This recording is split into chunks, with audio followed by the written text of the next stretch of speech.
Party के वरिष्ठ नेता आजम खान के बेटे और पूर्व विधायक अब्दुल्ला आजम को सुप्रीम कोर्ट से बड़ा झटका लगा है।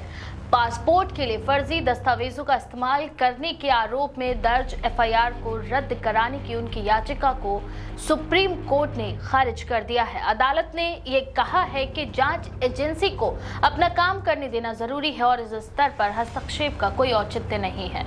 जस्टिस एम सुंदरेश और जस्टिस प्रशांत कुमार मिश्रा की बेंच ने स्पष्ट किया है कि याचिका में एफआईआर रद्द करने के लिए कोई ठोस कानूनी आधार नहीं है। कोर्ट ने कहा कि जांच एजेंसी अपनी प्रक्रिया के अनुसार काम कर रही है, इसलिए अदालत इसमें दखल नहीं दे सकती। अब्दुल्ला आजम ने अपने खिलाफ दर्ज केस को चुनौती देते हुए दावा किया था कि उनके खिलाफ झूठे आरोप लगाए गए हैं और एफआईआर राजनीतिक दबाव में दर्ज की गई है, लेकिन सुप्रीम कोर्ट ने इस तर्क को स्वीकार नहीं किया। वहीं अब्दुल्ला आजम पर यह भी आरोप है कि उन्होंने पासपोर्ट बनवाने के लिए गलत जन्म तिथि और फर्जी दस्तावेजों का इस्तेमाल भी किया। इतना ही नहीं, उन पर 2 पैन कार्ड रखने का भी मामला दर्ज हुआ है। इन सभी आरोपों की जांच पहले से चल रही है। सुप्रीम कोर्ट ने भी ये साफ कहा है कि जब जांच की प्रक्रिया जारी है तो उसे रोकने का कोई औचित्य नहीं बनता। कोर्ट ने ये भी टिप्पणी की है कि कानून के अनुसार जांच एजेंसी को स्वतंत्र रूप से काम करने दिया जाना चाहिए ताकि सच्चाई सबके सामने आ सके। वहीं अब्दुल्ला आजम रामपुर से विधायक रह चुके हैं और कई बार कानूनी विवादों में भी फंसे रहे हैं। उनके खिलाफ पहले से भी कई मामले लंबित हैं, जिनमें कुछ की जांच अंतिम चरण में है।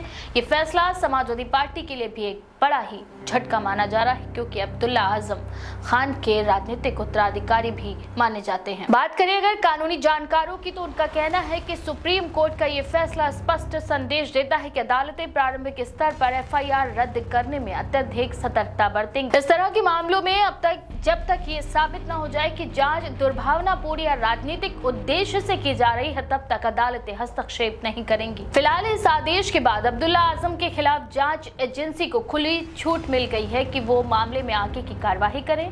साथ ही राजनीतिक हलकों में भी इस फैसले को विपक्ष के लिए एक प्रतीकात्मक झटका माना जा रहा है।